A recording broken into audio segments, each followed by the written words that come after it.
Hey guys! Tonight we're taking a calm little drift into the long-forgotten side of history. So go ahead, dim the lights, adjust your blanket, maybe sip some water.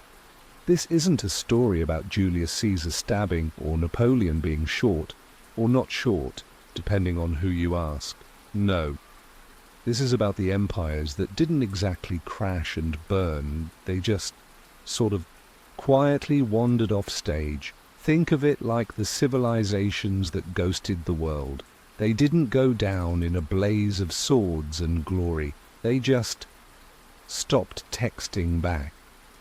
And history, being the messy roommate that it is, forgot to leave a note about where they went. And tonight, that's what we're exploring. The gentle falls, the empires that looked important for like 5 minutes in the grand cosmic timeline, and then poof, you probably never heard of them. Your high school history teacher definitely never bothered. And yet, they were there, eating, farming, marrying their cousins occasionally, as you do, before fading into the background noise of time. So let's sink in, and don't worry, nothing dramatic will happen here. No jump scares. Just a gentle, ironic walk through the past.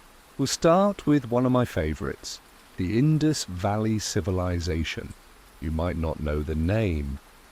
That's because it's not branded like Rome or Egypt. No pyramids screaming, "Look at me," no gladiator movies, just some bricks, lots of bricks. And honestly, that was kind of their thing. They were obsessed with bricks. Around 2500 BCE, they were laying down perfectly measured oven-baked bricks in cities like Mohenjo-Daro and Harappa. Not mud bricks, not uneven ones. I'm talking standardized, IKEA-level uniform bricks. Every building block was the same size. You could basically imagine a bureaucrat somewhere stamping quality control approved on every single one. Their cities were laid out on grids, straight streets, drains, plumbing. Yes, you heard that right. Indoor plumbing. Meanwhile, most of the world was still squatting outside. The Indus Valley people said, "Oh thanks, let's flush this stuff properly." Now here's the thing, we don't know what they called themselves. Indus Valley Civilization is just a modern label because, well, they were near the Indus River, and their writing, completely undeciphered, hundreds of little seals with animals and weird symbols. It looks cool. Nobody has a clue what they say. For all we know, they could be receipts for goat purchases or really bad puns. What's most wild is how boringly functional they were. No giant temples, no kings carved in stone, no big egos shouting across the millennia. Just clean cities, tidy streets and drainage that still works better than modern municipal planning. It's like the civilization equivalent of that quiet kid in class who aces every test but never speaks, and then, around 1900 BCE, they just stopped. Cities were abandoned. People moved away. There wasn't some fiery collapse. It's more like they got tired, packed their things and went home. Theories abound. Climate change, rivers drying up, maybe they over-farmed the land, or maybe everyone just collectively decided they were done with city life. Either way, the Indus people left without drama, a gentle fade-out, history's soft ghosting. Next up, the Minoans. Picture a sun-drenched island in the Aegean Sea. Crete. Around 2000 BCE, these folks were building palaces, so fancy you'd think Versailles had an older cousin. The centerpiece? Knossos, a labyrinthine palace that inspired the whole Minotaur myth. And yes, they did have art of people literally leaping over bulls. Was this a sport, a ritual, just extreme teenage boredom? Who knows? But it's very aesthetic. The Minoans were sea people, traders, sailors, the kind of people who'd casually send olive oil and wine across the Mediterranean while most of Europe was still wondering what to do with metal. Their frescoes were colourful, showing dolphins, women with elaborate curls, men in little skirts. It was all very ancient island chic. But unlike the Egyptians, who covered everything with hieroglyphic bragging, the Minoans kept things minimal. They had a script, Linear A, which, like the Indus script, is still undeciphered. Historians can read Linear B, which came later, but Linear A? Nope. So we don't know what they were writing. Maybe palace inventories, maybe poetry, maybe the world's first "don't talk to me before coffee" signs, and then, well, Crete had a bad day, or several. Around 1600 BCE, the nearby volcano of Thera, modern Santorini, exploded, one of the biggest eruptions in recorded history. The island basically blew itself up, creating the beautiful caldera you see in postcards today. The ash cloud was enormous. Tsunamis hit Crete. Fields failed. Trade routes collapsed. The Minoans didn't disappear overnight, but they definitely took a hit. By the time the Mycenaeans, those warrior types from mainland Greece, showed up, the Minoans were on the decline. Eventually, the Mycenaeans moved in, repurposed Knossos, and wrote their own stuff over it. Classic case of thanks, we'll take it from here. So the Minoans didn't go down fighting. They just slowly slipped under the waves of history, with maybe a few bull-leaping acrobats still trying to make it work, till the bitter end. Now, floating north, let's talk about the Hittites. If you've never heard of them, that's fine. The Hittites were like the middle managers of the late Bronze Age. They had a whole empire in Anatolia, with Hattusa as their capital. Big stone walls, archives of clay tablets, treaties written in cuneiform, all the paperwork you could dream of. The Hittites were actually the first people to sign a known international peace treaty with Egypt after the Battle of Kadesh, which sounds very noble until you read the fine print and realize it was less about peace and more about let's not waste money fighting anymore.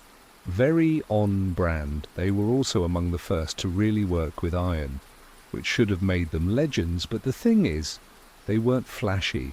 They didn't build pyramids. They didn't leave epic myths. They mostly wrote down lists and treaties. And bureaucrats, as history shows us, don't get remembered fondly. Around 1200 BCE, the Hittite Empire collapsed. Some say it was the Sea Peoples, those mysterious raiders, who show up everywhere at the end of the Bronze Age. Others say famine, internal squabbles, again, not a dramatic blaze, more of a quiet burnout. One day you're ruling Anatolia, the next your files are scattered in the dirt. The Hittites basically vanished so thoroughly that for centuries nobody even knew they existed. It wasn't until archaeologists dug up their tablets in the 19th century that they got their posthumous Wikipedia page. Poor Hittites, bureaucrats in life, forgotten in death. And that's where we'll pause our drift for tonight's first stretch. We've gently ghosted with the Indus Valley, bull-leaped with the Minoans, and filed paperwork with the Hittites. None of them left with fireworks, just quiet dissolves into the background of time. In part 2, we'll keep floating into more forgotten corners. civilizations like the Olmecs, the Nabateans, and the mysteriously vanishing Mississippians. So stay cozy, breathe slow, we're just getting started. Alright, welcome back under the blanket. Hopefully you're comfortable, because we're about to gently wander from one set of forgotten people to another. This time we're heading west across oceans and deserts into the land of stone heads, carved cities, and North American suburbs that just vanished. No, really. Let's start with the Olmecs. If you know one thing about them, it's probably those giant stone heads. You've seen the pictures. They look like football helmets carved out of boulders. They're about the size of a small car, and they stare at you with that blank expression that says, "I'm silently judging your life choices." These things date from about 1200 BCE to 400 BCE, down in what's now southern Mexico, and nobody knows why they made them. Were they portraits of rulers, team mascots, giant family portraits? Either way, imagine the logistics of moving a 20-ton head through a jungle without wheels. It's the kind of decision only a civilization with way too much time on its hands would make. The Olmecs are often called the mother culture of Mesoamerica, which basically means they were the trendsetters. Writing probably started with them. Rubber balls? Yep, they were bouncing those around.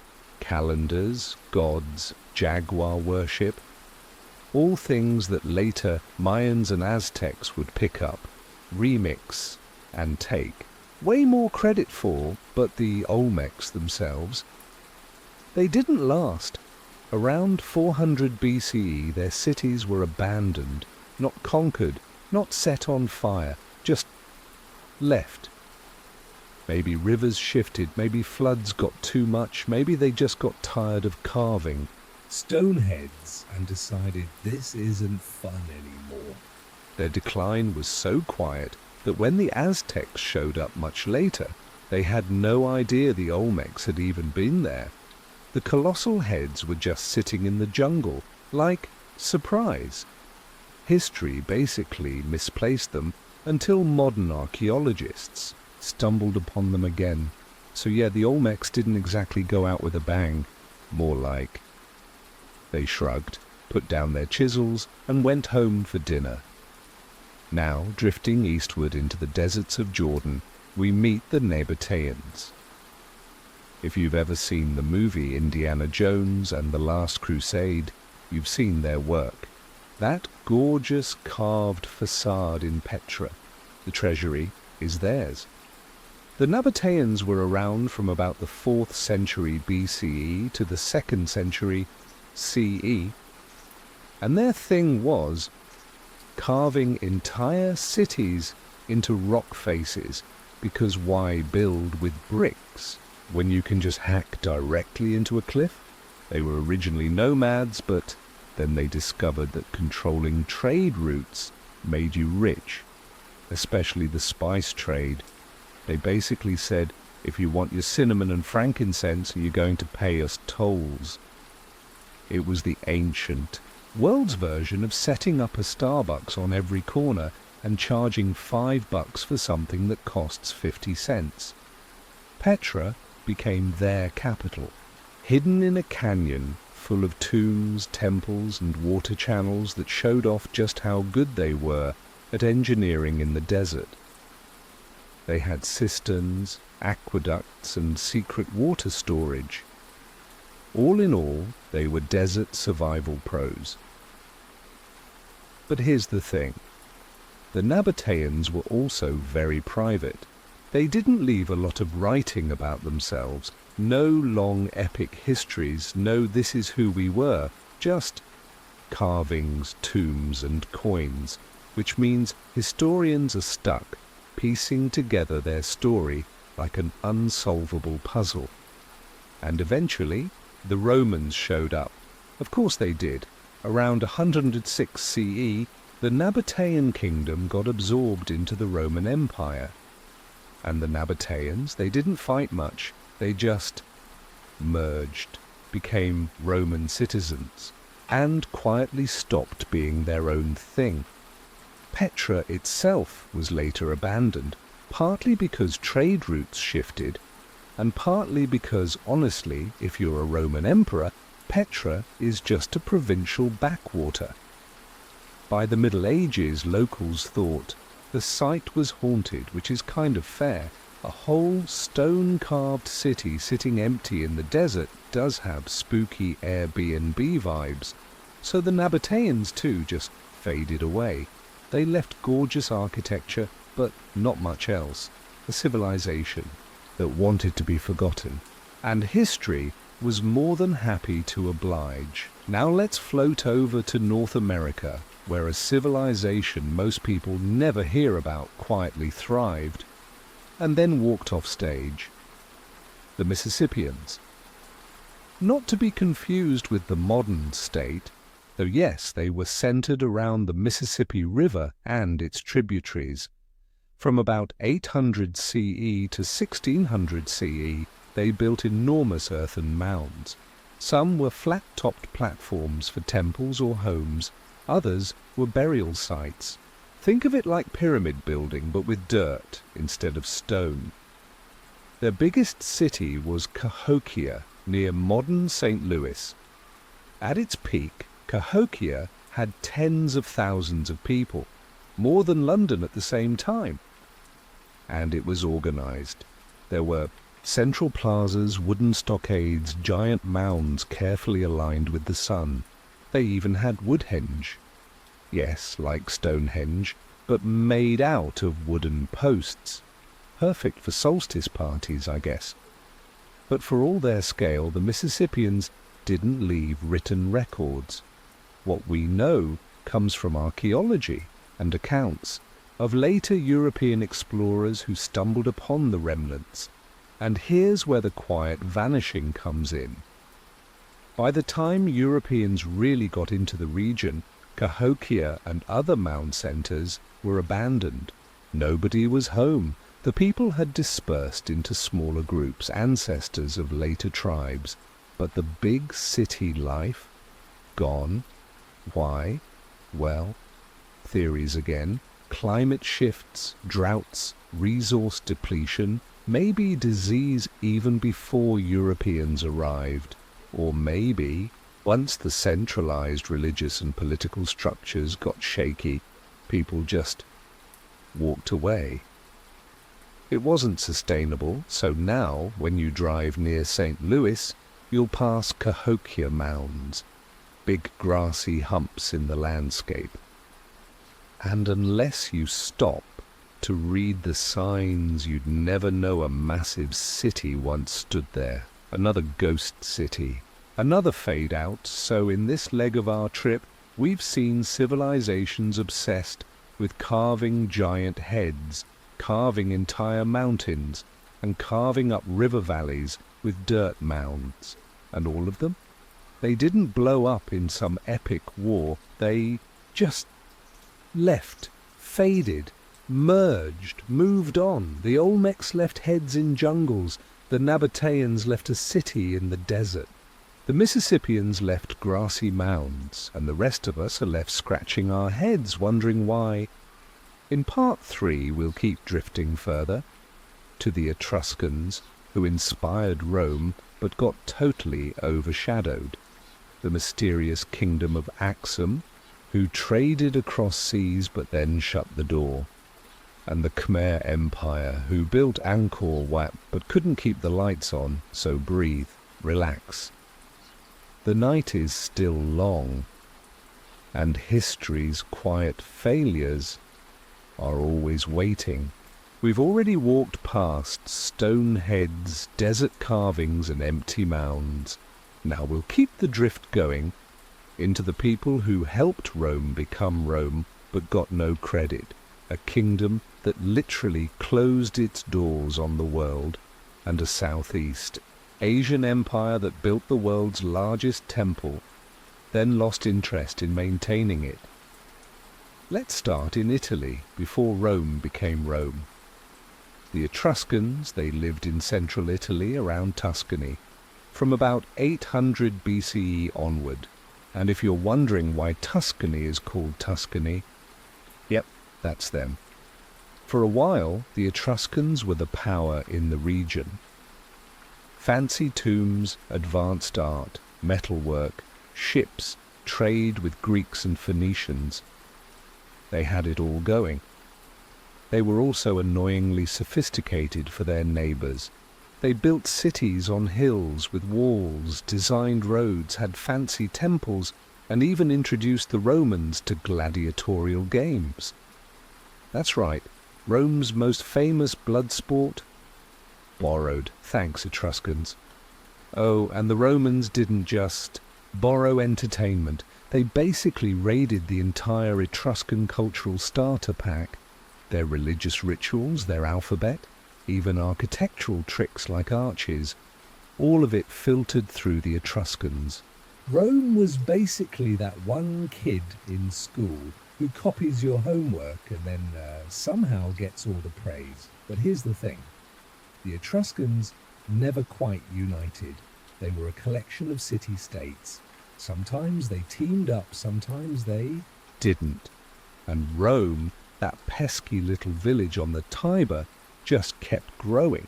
By the 4th century BCE, the Romans were slowly swallowing Etruscan cities.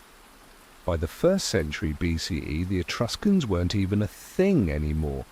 They were Romans, whether they liked it or not. Their language? Lost. We can read a few words, but not really understand it. Their culture? Absorbed. Their identity? Faded. So today, unless you're a historian specializing in funerary art, you don't hear much about them. The Etruscans basically became history's unpaid interns. They trained Rome, handed them their notes, and then disappeared from the syllabus. Now let's head to East Africa, to the kingdom of Aksum. From about the 1st century CE, Aksum rose in what is now Ethiopia and Eritrea. And they were no small-time players. They traded across the Red Sea with Arabia, across the Indian Ocean to India, and up into the Mediterranean. Spices, ivory, gold, you name it. Their capital, also called Aksum, had towering stone obelisks carved from single granite blocks, some over 70 feet tall. Basically giant stone bookmarks saying we were here. They minted their own coins, which not many ancient African kingdoms did. And in the 4th century CE, they converted to Christianity long before most of Europe. Their king, Ezana, proudly declared himself Christian on those coins. So yeah, Aksum was ahead of the curve, but here's where the gentle fade comes in. Aksum's success relied on trade. When trade routes shifted, thanks to the rise of Islam controlling the Red Sea and Persian Gulf, Aksum got cut off. No more easy sea access. Add in environmental changes, maybe over-farming, maybe deforestation, and suddenly the economy wasn't looking so hot. By the 7th century, Aksum wasn't booming anymore. By the 10th, it was basically isolated. And eventually, it turned inward. Almost literally closed its doors. The heartlands of Aksum became rural, farming villages, and the grand stone monuments sat neglected. What's eerie is that Ethiopia remained Christian, surrounded by Muslim powers, but the memory of Aksum's empire slowly dissolved. It wasn't conquered in flames, it wasn't wiped out. It just shrank, retreated, and left behind obelisks standing awkwardly in fields like forgotten yard decorations. So the kingdom of Aksum, once a global trader, simply ghosted the world economy, one of history's slowest Irish exits, and now over to Southeast Asia, Cambodia. The Khmer Empire. Founded around the 9th century, the Khmers became legendary for their building projects. And at the top of the list, Angkor Wat. If you've ever seen it, you know it's enormous. Still the largest religious monument in the world. They carved an entire city out of stone, with temples, moats, causeways, towers covered in apsaras, celestial dancers. But Angkor Wat wasn't even the whole capital. The Khmer capital at Angkor was sprawling, with a population of maybe 1 million people at its peak. That was huge for the time, bigger than most European cities. The Khmers built elaborate water systems, canals, reservoirs, dikes, to control monsoon rains and irrigate rice fields. It was basically the hydraulic empire blueprint. The thing is, water management is a little tricky. Monsoons can be unpredictable, droughts can sneak in, and if you build your entire empire on balancing water like a very complicated plumbing system, well, eventually it gets messy. By the 14th century, Angkor was struggling. Droughts hit, then floods, then more droughts. Add in wars with neighbouring kingdoms like Ayutthaya from Thailand, and the Khmers started losing ground. The capital shifted. Angkor Wat itself was converted from Hindu to Buddhist use, which kept it going, but the empire behind it had quietly fallen apart. By the 15th century, Angkor wasn't the capital anymore. The jungle slowly crept back. Huge stone temples hidden under vines. European explorers stumbled upon them centuries later and thought they'd discovered something mysterious, even though locals always knew it was there. Classic. So the Khmers went from running one of the biggest cities on earth to quietly fading into the jungle, leaving behind a tourist site with great sunrise Instagram potential. So in this round, we've seen the Etruscans donate their identity to Rome, the Axumites shut the blinds and stop answering the door, and the Khmers let their plumbing system defeat them. None of them blew up dramatically, they just slipped away, slowly, like a sigh. Like the world turning a page and forgetting they were even in the chapter.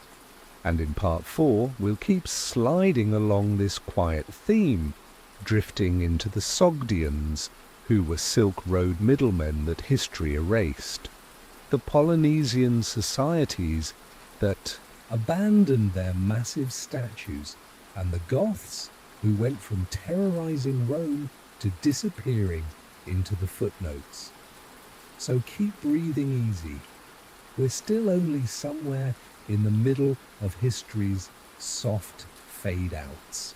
By now we've seen brick-loving ghosts, bull-leaping acrobats and desert hermits who preferred not to leave diaries, and somehow history keeps serving us more civilizations that quietly faded instead of dramatically exploding.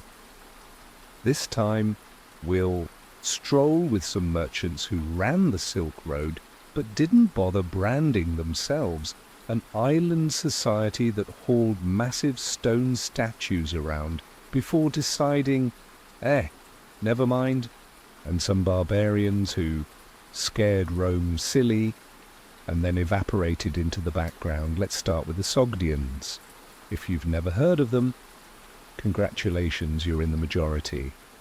The Sogdians were basically the logistics managers of the Silk Road. From around the 4th to the 9th centuries CE, they lived in what's now Uzbekistan and Tajikistan. Cities like Samarkand and Bukhara, names that sound romantic today, were their stomping grounds, and their superpower, trade. They were the people who connected China, Persia, India, and the Mediterranean. They moved silk, horses, spices, glassware, whatever you wanted. They spoke multiple languages, cut deals in caravanserais, and knew how to keep things moving. They weren't conquerors, they weren't empire builders, they were merchants, which means, unfortunately, they didn't leave big monuments or giant armies for historians to drool over. Instead, they left receipts, letters, contracts, bits of graffiti. One famous letter found in China is basically a Sogdian merchant complaining that the market isn't great and his family is broke, which is very relatable. The Sogdians also spread religion and culture. They carried Buddhism east, Zoroastrianism west, and even dabbled in Nestorian Christianity. They were like the Silk Road's Wi-Fi, connecting everything together. But here's the quiet ending. When the Islamic Caliphate expanded into Central Asia in the 8th century, the Sogdians got absorbed. They converted, blended, and eventually stopped being distinct. By the 10th century, Sogdian wasn't really an identity anymore. Their language died out. Their merchant culture dissolved, so the Sogdians, who once held the entire Silk Road together, slipped into anonymity. Forgotten middlemen, the UPS drivers of the ancient world, lost in history's inbox. Now let's float way out into the Pacific. Easter Island, or as the locals call it, Rapa Nui, you know this one. The Moai statues, giant stone heads with long noses, big chins, and that expression of "I am not impressed." These statues, carved between about 1100 and 1600 CE, are scattered across the island, some standing tall, some toppled, some half-carved in quarries. The wild thing is, Nordy, they're not just heads. Most have bodies buried underground, which makes the whole mysterious stone heads thing a little awkward. They're basically giant full-body statues sunk waist-deep like they're standing in quicksand. The Rapa Nui people somehow moved these statues, some weighing 80 tons, several miles across rugged terrain. No wheels, no metal. Just ropes, wood, and sheer determination. Some theories say they rock them side to side like waddling penguins, which is honestly kind of adorable if true. But here's where the gentle fall comes in. Rapa Nui society peaked, and then declined. For a long time the story was ecological collapse. The idea was that the islanders cut down all their trees to move statues, wrecked their environment, and starved. But recent research suggests it wasn't quite so dramatic. Instead, it seems they adapted. Their population fluctuated, maybe dropped, with resource stress, but they didn't vanish. What really knocked them out was European contact. Diseases, slave raids, and general colonial meddling did more damage than statue carving ever did. By the 19th century, Rapa Nui was depopulated, absorbed into global trade, and the old statue culture was over. The Moai still stand, staring at the sea, while the people who made them blended into the wider Polynesian and colonial mix. So the Rapa Nui didn't collapse overnight. They just slowly stopped carving, stopped hauling, and lived quieter lives until outsiders arrived. The statues remain as their silent roommates. And now a group whose name you do know, but maybe not the way they ended. The Goths, not the eyeliner and black clothing kind, though honestly, given how much historians romanticize them, it fits. No, I mean the Visigoths and Ostrogoths, Germanic tribes who, in the 4th and 5th centuries CE, were the absolute nightmare of the Roman Empire. They sacked Rome in 410 CE, the Visigoths led by Alaric. This was huge. Rome hadn't been sacked in 800 years. Imagine the headlines. Empire invaded by weird outsiders in baggy pants. Total humiliation. The Goths weren't just raiders, though. They actually set up kingdoms. The Visigoths took Spain.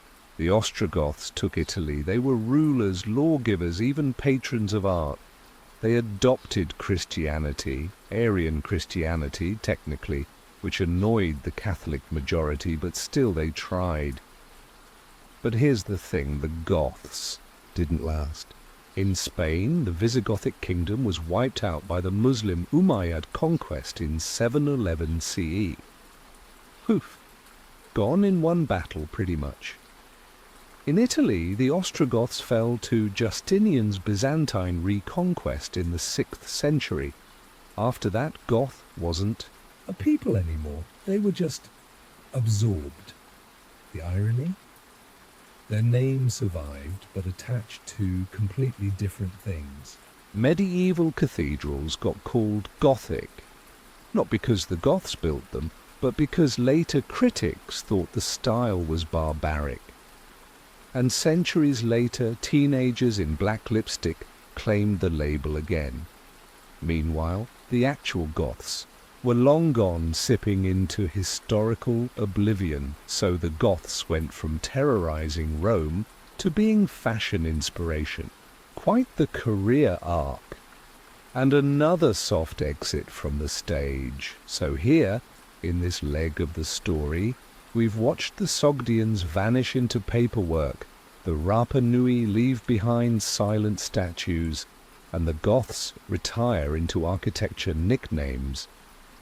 No explosions, no dramatic finales, just slow dissolves into the background, like civilizations do when the world changes around them, and they decide not to fight too hard to stay relevant.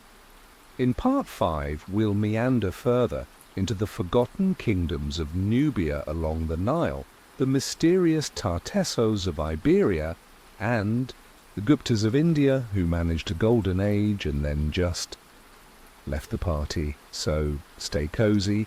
History's lullaby has more verses yet. We've drifted past statues, merchants, and moody barbarians. Now we're heading into river valleys and coastlines where kingdoms rose, glowed for a while, and then dimmed out, almost politely. This round brings us Nubia, the Iberian mystery of Tartessos, and the Gupta Empire's golden age that didn't stick around. Let's start along the Nile, but not with Egypt. Everyone knows Egypt. Pyramids, pharaohs, mummies. They hog the spotlight. But just upriver, in what's now Sudan, there were whole kingdoms that quietly flourished and faded. The first big one? Kush. The kingdom of Kush rose around 1000 BCE after Egypt's new kingdom collapsed. And honestly, Kush wasn't just a neighbor. At one point they ruled Egypt. Yep, during the 25th dynasty, Kushite pharaohs sat on the throne, building temples, reviving old Egyptian styles and trying to restore order. They also had their own spin on pyramids. Smaller, steeper ones in places like Meroe. There are actually more pyramids in Sudan than in Egypt. Just fewer tourists, fewer postcards. The Kushites had iron-smelting trade routes across Africa and connections with the Mediterranean world. They were big players, but over time trade shifted, resources thinned, and rival powers grew. By around 350 CE, the kingdom of Aksum, remember them from earlier, defeated Meroe, and Kush quietly disappeared. Later on, medieval Nubians, kingdoms like Makuria tried to keep Christian rule alive between Egypt and Ethiopia. They even resisted Islamic expansion for centuries, signing peace treaties and hanging on. But eventually, by the 15th century, those two faded. The Nile kept flowing, the temples kept crumbling, and Nubia became a quiet footnote. So while Egypt gets Hollywood movies, Nubia gets silence. They were there, powerful in their day, and then they just dissolved. A whole string of kingdoms now reduced to scattered pyramids in the desert. Now let's wander to the far west, to Iberia, where a civilization known as Tartessos once existed. And yes, the name sounds like a tapas dish, but it was actually a wealthy trading kingdom around 1500 BCE. Tartessos sat in southern Spain, near the Guadalquivir River. Ancient Greek writers described it as fabulously rich with silver, gold and fertile lands. They said the Tartessians had a king named Argantonio who reigned for 80 years, which sounds suspiciously like a we lost track of time problem, but hey, maybe he was just stubbornly healthy. They traded with Phoenicians, Greeks, and anyone willing to swap shiny things.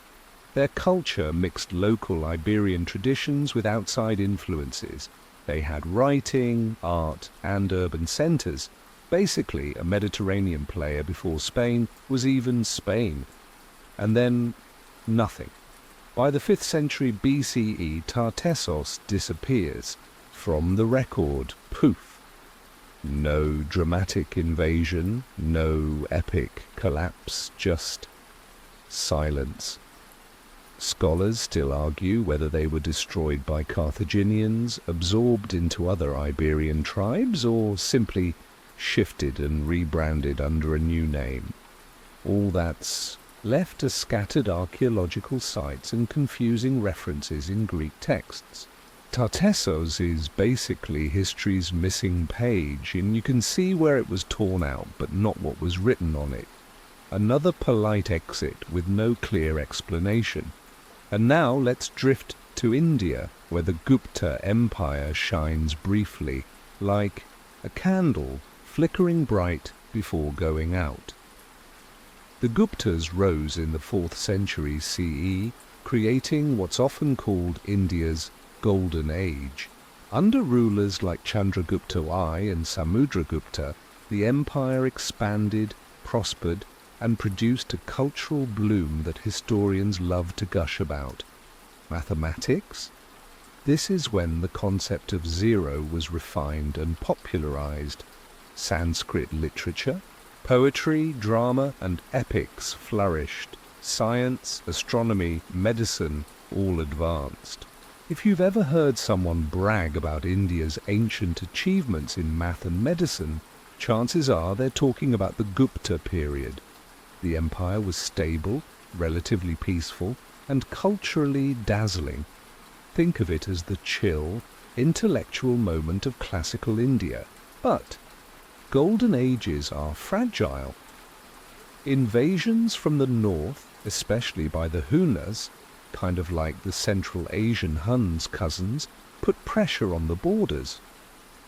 Internal divisions and decentralization weakened the core.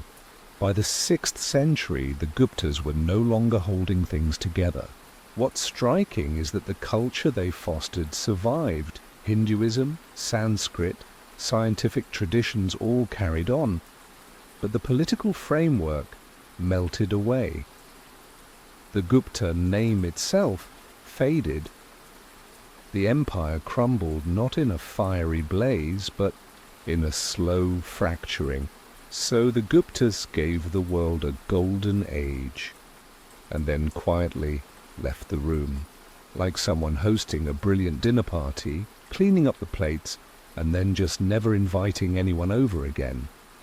So tonight's trio brought us Nubians overshadowed by Egypt, Spaniards erased mid-sentence, and Guptas who lit up the stage before quietly bowing out.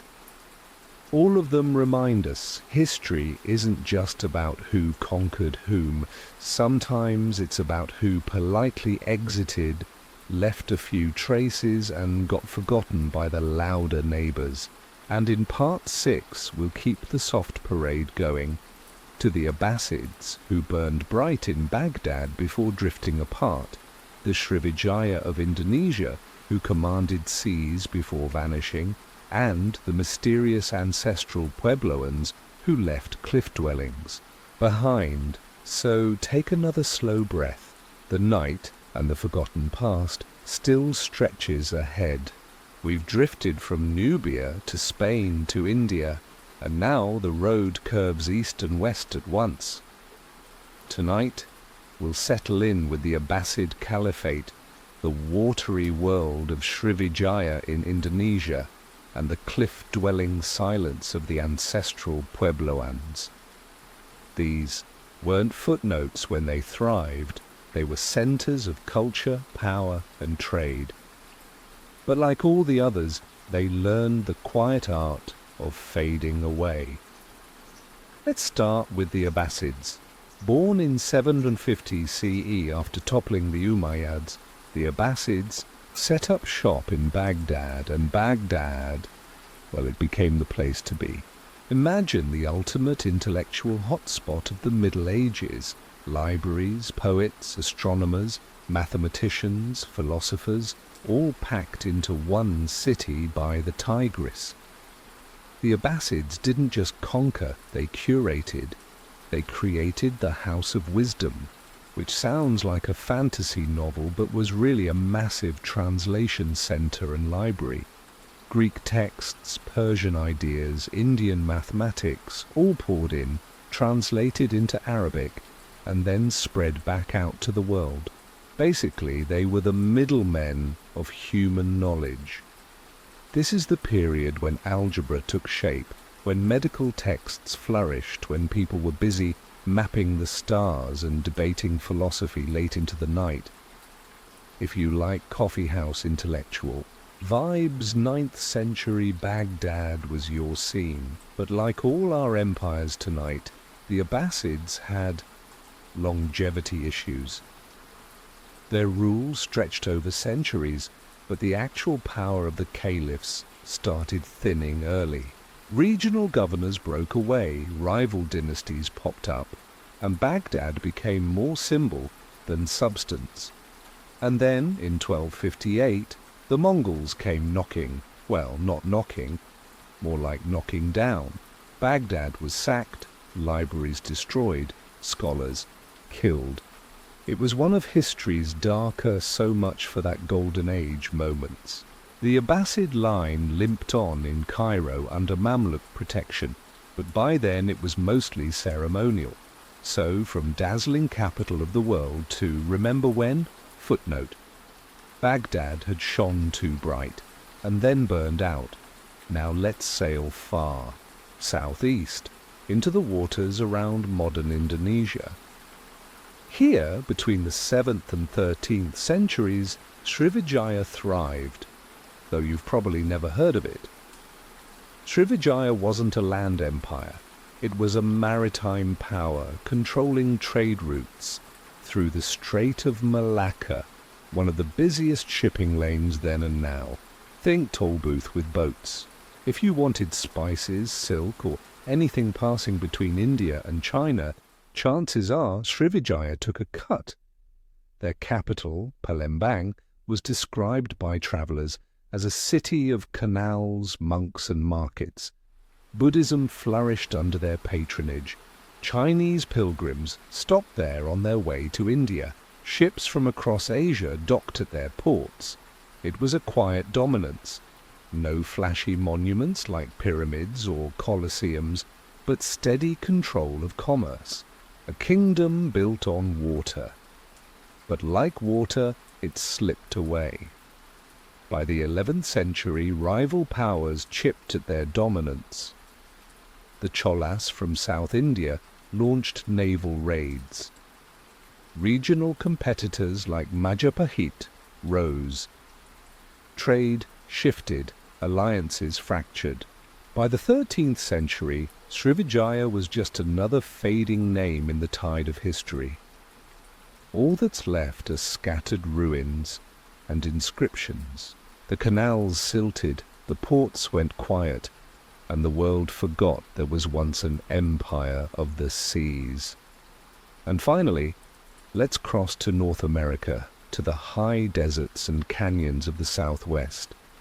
Here, from around 750 to 1300 CE, the ancestral Puebloans, once called the Anasazi, built remarkable communities. You might know them by their architecture, cliff dwellings tucked into canyon walls like at Mesa Verde, multi-story stone villages, kivas for ceremonies, and roads stretching across the desert. These weren't scattered tribes.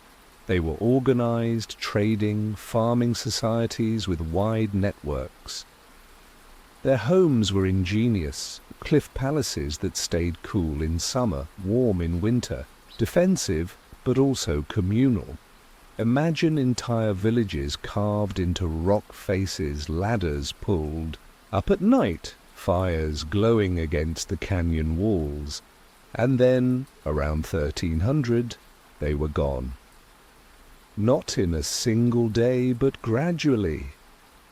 Droughts made farming harder.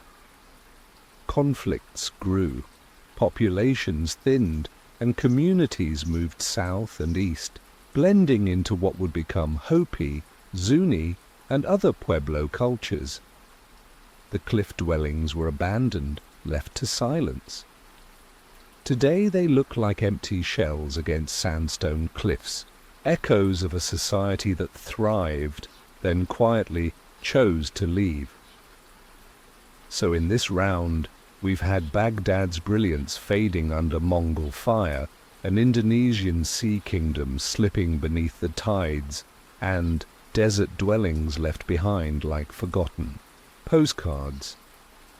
Each one reminds us that decline doesn't always look like a dramatic explosion.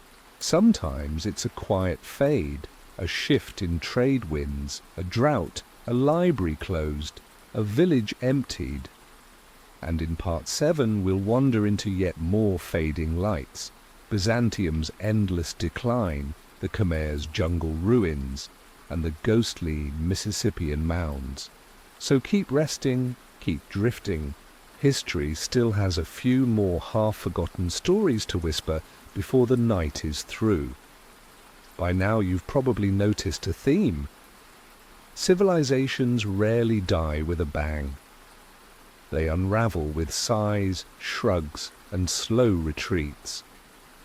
Tonight's lineup: Byzantium, which somehow managed to decline for 1,000 years, the Khmer Empire, which went from Angkor Wat to jungle ghost town, and the Mississippian mound builders, who left their earthworks standing long after the people vanished. Let's start with Byzantium, also known as the Eastern Roman Empire, or, as I like to call it, the world's longest-running sequel. Born in 330 CE, when Constantine refounded Byzantium as Constantinople, it was supposed to be the eastern twin of Rome. Spoiler: the western twin didn't make it, but Byzantium kept hanging on, and by hanging on, I mean for another 1,000 years. That's like if the Roman Empire was still around today, but running mostly on museum ticket sales and stubbornness. For centuries, Byzantium was rich, cultured, and surprisingly resilient. They had Greek fire, basically medieval napalm. They had mosaics, domes, and theological debates that could last weeks. The Hagia Sophia, built under Justinian in the 6th century, still stands as proof that they could outbuild almost anyone. But the empire also had issues. Court intrigues, backstabbing generals, religious schisms, and constant invasions. Persians, Arabs, Bulgars, Crusaders, Ottomans. Everyone wanted a piece of Byzantium. The real decline started with the Fourth Crusade in 1204, when fellow Christians from the West decided to sack Constantinople, instead of going to the Holy Land. They looted, burned, and carved up the empire. Byzantium staggered back after 1261, but it was a shadow of itself. Finally, in 1453, the Ottomans rolled in with cannons, walls came down, and Constantinople became Istanbul. Byzantium's 1,000-year decline was over. They'd managed to drag the Roman Empire's corpse through an entire millennium, only to be swept aside in a matter of weeks. So yes, they lasted longer than anyone had a right to, but even the most stubborn sequel eventually runs out of episodes. Now let's jump to Southeast Asia, where the Khmer Empire once dominated what's now Cambodia. At its peak, between the 9th and 15th centuries, it controlled much of mainland Southeast Asia, and its capital, Angkor, was breathtaking. This was the home of Angkor Wat, the largest religious monument in the world, originally built as a Hindu temple and later converted to Buddhism. Surrounding it were miles of reservoirs, canals, and temples. Imagine a metropolis in the middle of the jungle, sustained by a complex hydraulic system. The Khmer kings went big. Massive stone carvings, gigantic moats, temples aligned with the stars. It was a civilization that stamped its ambition on the landscape. But here's the catch. Big hydraulic systems break down. Droughts in the 14th and 15th centuries strained the waterworks. Internal wars and invasions, especially from the Thai kingdom of Ayutthaya, didn't help. And gradually, Angkor emptied. The jungle crept back in, roots prying apart stones, vines swallowing towers. By the time Europeans stumbled on Angkor in the 19th century, it looked like a forgotten world swallowed whole. The Khmer people didn't disappear. They shifted south toward Phnom Penh, where Cambodia's heart still beats. But the grandeur of Angkor became a ghost city, proof that even the grandest capitals can't outlast thirsty trees. And finally, across the ocean to North America again. Long before Europeans arrived, from about 800 to 1600 CE, the Mississippian culture flourished across the southeastern and midwestern United States. Their hallmark? Massive earth mounds. Cities like Cahokia, near modern-day St. Louis, had huge platform mounds topped with temples and chiefs' residences. At its peak around 1100, Cahokia may have had 20,000 people, bigger than London at the same time. They built plazas, causeways, palisades, and wood henges for solar observation. Trade networks stretched for hundreds of miles. Corn agriculture fed the population. It was a real urban society, though built with earth instead of stone. And then it faded. By 1350, Cahokia was declining. Reasons? Probably a mix. Environmental stress, resource depletion, social upheaval, maybe even climate shifts like the Little Ice Age. By the time Europeans explored the region, the great mounds were abandoned, silent, except for wind and grass. The descendants of these mound builders lived on in tribes like the Choctaw, Creek, and others. But the cities themselves were gone, leaving only earthen shapes on the landscape. If pyramids whisper across deserts, these mounds hum quietly across river valleys. You can walk over them and not even realize you're standing on what was once a city. So Byzantium clung to glory until cannons did it in. The Khmer built stone dreams, only to see vines win the battle. And the Mississippians piled up earth, only to leave it for the grass to reclaim. Each one shows us how civilizations can glow, falter, and then fade, leaving stones, walls, or mounds, but not the people who built them. And in Part 8 we'll wander through the final set of forgotten worlds. Polynesian navigators, Great Zimbabwe's mystery, and the softly vanishing Maya. So close your eyes a little heavier now. The last whispers of these lost empires are still to come. Polynesians weren't an empire in the classic sense, but their navigational feats outshine almost anyone else. Starting around 1000 BCE, they set out in double-hulled canoes across the vast Pacific. No GPS, no compasses, just the stars, the waves, and their own deep understanding of the ocean. Over centuries, they settled an astonishing range: Hawaii, New Zealand, Easter Island, and countless islands in between. Imagine sailing thousands of miles of open water, finding a speck of land, and then building a community there, over and over. That was their specialty.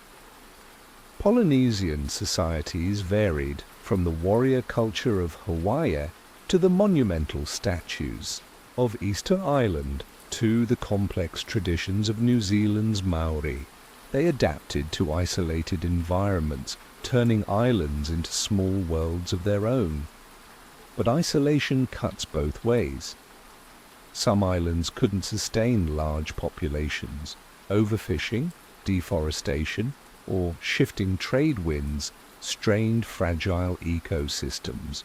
Easter Island, with its famous Moai statues, is often cited as a cautionary tale, though the story is more complex than they cut down all the trees. Still, Polynesian expansion eventually stopped. The canoes no longer sailed outward. Contact with Europeans changed the game, often tragically. Yet their legacy is everywhere in the Pacific, in languages, traditions, and star maps still remembered by navigators. Not an empire in stone, but an empire across waves, and like waves their greatest age receded quietly. Now, inland Africa. Between the 11th and 15th centuries, Great Zimbabwe rose as a powerful city in what's now Zimbabwe.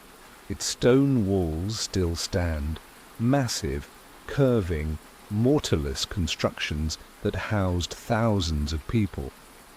At its height, Great Zimbabwe was the center of a wealthy trading network. Gold, ivory, and cattle fueled its economy. Merchants connected it to the Swahili coast, where goods flowed to Arabia, India, and even China. Excavations have turned up Chinese porcelain and Persian glass, proof of global links.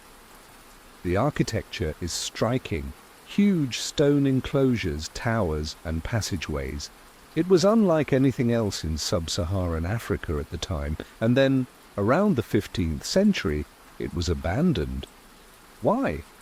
Theories range from overgrazing and drought to political shifts and trade routes moving elsewhere. Whatever the reason, the great stone city emptied, left to birds and silence. When Europeans later discovered the ruins, they couldn't believe Africans had built it. Colonial myths credited it to Phoenicians or other outsiders. But archaeology has long since proven what locals always knew. Great Zimbabwe was the work of African builders, African rulers, and African genius. Its fall wasn't dramatic, just a slow dispersal, leaving behind walls that still rise silently from the savannah and, finally, the Maya. If you've ever heard an overhyped, mysterious disappearance story, it was probably about them. The truth, as usual, is quieter. The Maya flourished for centuries in what's now Mexico, Guatemala, Belize, and Honduras. They built soaring pyramids, created complex calendars, and developed one of the most sophisticated writing systems in the ancient Americas. Cities like Tikal, Palenque, and Copan were bustling centers of politics and ritual. Then around the 9th century, the so-called classic Maya collapse happened. Cities in the southern lowlands were gradually abandoned. Monuments stopped being carved, populations shifted. But this wasn't an apocalypse. It was a slow process driven by droughts, warfare, and resource stress. People didn't vanish. They moved. Northern cities like Chichen Itza and Mazapan continued for centuries afterward, and millions of Maya descendants are still very much alive today. The temples became ruins, swallowed by jungle. Outsiders assumed a lost civilization. In reality, the people just changed, adapted, and endured in new forms. So the Maya story isn't disappearance, it's transformation. The ruins are silent, but the culture still breathes. And there we have it. Polynesian canoes resting on beaches. Zimbabwe's stone walls echoing in the grasslands. Maya pyramids sleeping under vines. Empires rise, shine, and fade. Sometimes with violence, but more often with a sigh. Trade routes shifting, droughts stretching too long, cities emptying as people look for somewhere better. History tends to remember the battles, but most civilizations die of quieter causes. So tonight we've drifted through them together. A lullaby of lost worlds, not tragic, not dramatic, just the endless rhythm of time. So as you close your eyes, now imagine those ruins. Pyramids in the desert, mounds in the forest, stones in the savannah, canoes rocking on a silent sea. They're still there, waiting while the world moves on. Sleep well. The empires are gone, but the night is still. Here